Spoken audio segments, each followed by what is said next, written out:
पाकिस्तान में बढ़ती हुई तवाहुम परस्ती के बायस काला जादू एक कारोबार बन चुका है। मुख्तलिफ इलाकों में काला जादू करने वाले लोग मौजूद हैं जो लोगों की तवाहुम परस्ती और जहालत का फायदा उठाकर उनसे पैसे बटोरते हैं। काले जादू के पीछे दरअसल मनफी इंसानी जज्बात, हसद, बोझ, अनाद, दुश्मनी और नफरत कारफरमा होते हैं और जादू टोने का बुनियादी मकसद मुखालिफ को नुकसान पहुँचाना या अपने जेरे असर लाना है। काला जादू करने वाले ज्यादातर गैर मुस्लिम होते हैं जो कब्रिस्तानों, दरियाओं के किनारों और वीरान जगहों पर चिल्ले काट कर काला जादू पर दस्तरस हासिल करते हैं। ये इंसानों और जानवरों की खोपड़ियां जमा करते, हराम जानवरों का खून और मुर्दा लोगों के जिस्मानी आज़ाद तक हासिल करते और उनको अपने धंधे के लिए इस्तेमाल करते हैं। जादू टोना करवाने वालों में मर्दों से ज्यादा खवातीन पेश होती हैं, क्योंकि हसद, कीना, बोझ और नफरत के जज्बात मर्दों के मुकाबले में औरतों में ज्यादा पाए जाते हैं। ये काम इस कदर ज्यादा बढ़ गया है कि शहर में सदके के गोश्त की फरोख्त में भी गैर मामूली इजाफा हो चुका है। सड़कों के किनारों और नहर के गिरदा गिर्द बड़ी तादाद में ऐसे लोग खड़े नजर आते हैं जो सदके का गोश्त लिए खड़े होते हैं और वो लोग बहुत बड़ी तादाद में ये गोश्त खरीद कर वहीं जानवरों और परिंदों के लिए फेंक देते हैं जो काला जादू से मुतासिर और परेशान होते हैं।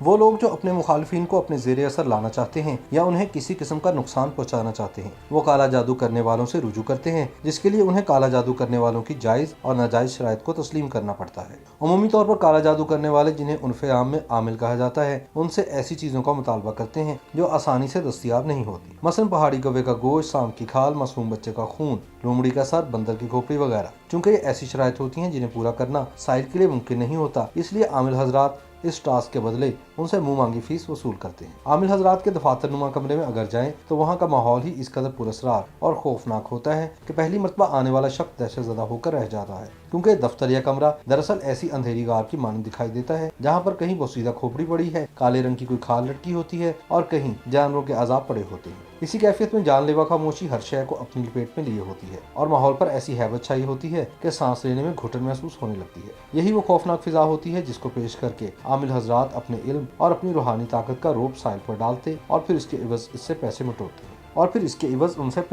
हैं।